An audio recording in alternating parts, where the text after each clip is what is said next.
cela une cinquantaine d'années, un jeune malfrat se fait condamner à la peine de mort, la peine capitale. Alors son heure arrive et on l'approche de la potence.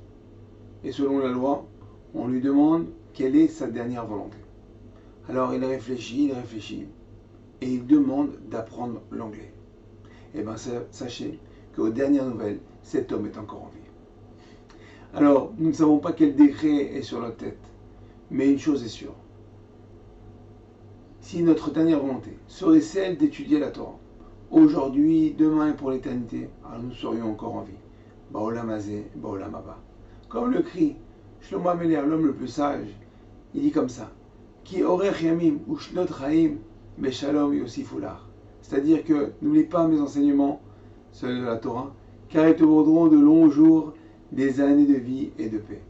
Comme nous récitons tous les soirs dans la Tfila d'Arvit, dans la bénédiction du Shema, on dit Kiem chayenu ve'orech yamehenu, car il, donc l'étude de la Torah et des mitzvot, sont notre vie et prolongent nos jours. On parle ici de vie au pluriel et de jour au pluriel, parce qu'il désigne la vie dans ce monde-ci, la vie dans le monde futur. Il est intéressant de remarquer aussi que dans la bracha de la tchouva qu'on fait dans la Mida, on dit Hashivenu, Avinu le Toratecha, Mekarvenu Valkenu la Avodatecha.